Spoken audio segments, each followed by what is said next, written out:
I used to get a lot of mileage from magic mushrooms and cannabis, but I don't really do that anymore. Just because it's an age thing, I think. You just like, I don't know. I would like to do mushrooms again, but I keep missing the vital time of year. Anyway, hi, one of my names is Stanley Donwood, which is the one I'm using today, and you're here, and this is my studio that you're in with all of your cameras and stuff.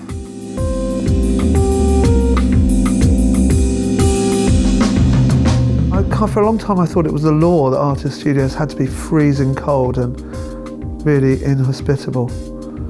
But I've since learnt that's not the case. Some people have really nice studios. One day I will crack it, before official retirement age, I hope. I hesitate to call it a career. It's more a kind of series of accidents, some of which have been good accidents, some of which have not been good. But the end result is, here I am in definitely a studio full of paintings, and I don't have to go and do a job. So yes, I've made it! Fantastic. Quite easy in a way. Well, it's difficult to start with. Well, it's really hard actually. But once you've found what it looks like and figured out how to represent that, then it's easy. Then it's like, bish bosh. Do loads of them. I'm not a musician at all. I don't understand music, and like a bass guitar, I don't know quite. How would I pick that out from maybe the noise that a synthesizer made? I don't know. But when I've been working painting with Radiohead playing music, I find their music very visual to me. It looks like something. So like the work for like Kid A was very different to what I did for Hail to the Thief, which was all bright colours, these kind of colours, which I've been using since then. Kid A was very influenced by the various wars in what had been called Yugoslavia, and all of the news footage of that. All of the work for OK Computer was I was in a self-willed nuclear winter. I was looking out of the window and like imagining it after nuclear weapons had been exploded. Yeah, we have these rules that emerge really from nowhere. One of the ones with OK Computer, we're not allowed to use that Apple Z button, which is the one that undoes what you've just done. And I think in those days, like, you could only do it once. Now, like, you can undo, like, into the past. So we didn't use undo. So instead of getting rid of a mistake, we would put something on top of the mistake, because you can't undo, really, not in life. So why should you when you're doing work?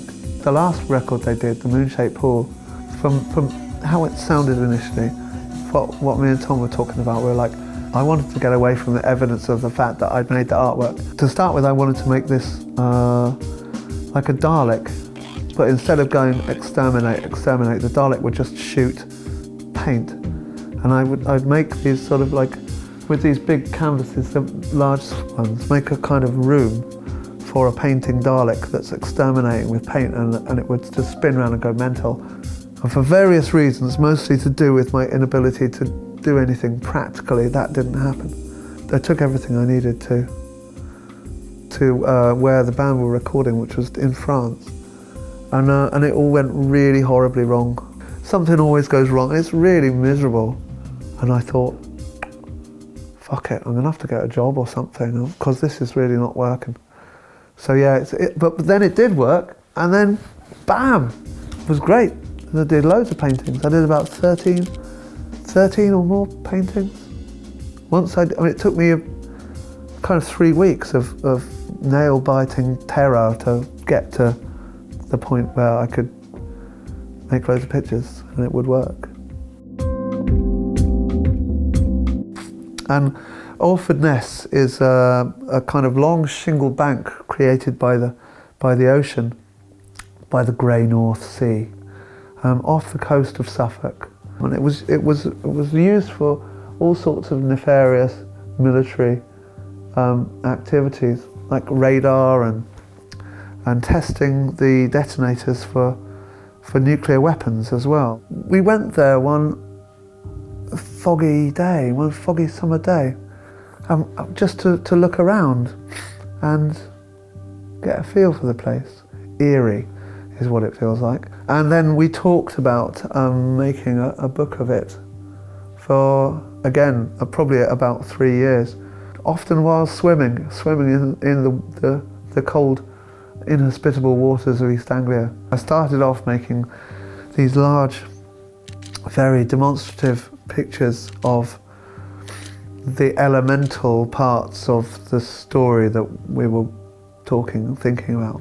And I was using what I found on the shoreline, so I was using sort of sea coal and mud and chalk and soot from burnt wood and stuff like that to make the pictures.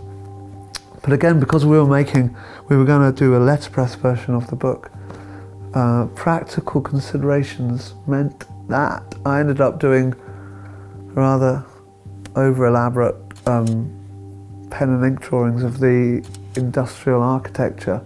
It was almost like me and Robert kind of crossed paths about halfway through the making of the book. His became more mythic and elemental, and mine became more to do with industrial archaeology. Hopefully they still meld in the same way. I was hawking an idea for an entirely different book around various publishers in London, and one of them was Simon Prosser, and he goes, "I'm not interested in your stupid book." He didn't say that, but you know, he might as well have done. "But why don't you do a book? Why don't you do a book that's just pictures, like just a pocket book?" And I thought, that's a really nice idea, because I really like those old Penguin books, the A format, I think they are, the small, little, genuinely pocket-sized books that you can carry really easily. And that's what I thought, what I was thinking of. One of the places that Jared Diamond talks about in his book Collapse is Easter Island. The idea is that the people who lived on Easter Island, they ate everything, they burnt everything, they cut down everything until there was not a viable environment for them to live in. And their last thing that they did was put up all these statues in a kind of plea to the uncaring gods that maybe something would grow again. Now, of course, we have the idea that the planet Earth is a very lonely island in a very, very big dead sea. So I wanted to make a really kind of crude and basic and like a chapbook, a medieval chapbook version of everything that's happened. I started off trying to do lino-cuts as quickly as possible, as if I had kind of one eye on the door and the other eye on the clock, and it was piecework. So I was imagining I was getting paid per lino-cut rather than by the hour. So I was working really fast, which was how I thought that the people who did the woodcuts for the Nuremberg Chronicle worked. I failed to think through how many pages there were in a book. So it was when I got to about lino-cut number 8, I thought, what? I've got to do 10 times this many. And it did take 2 years of chiseling away with a little lino-cut tool. Yeah, I think a lot of my work is quite glum. Hasn't got a fucking job. Look at him just painting fucking drips all day, drawing stupid comic books for children. I hope I'm giving that vibe.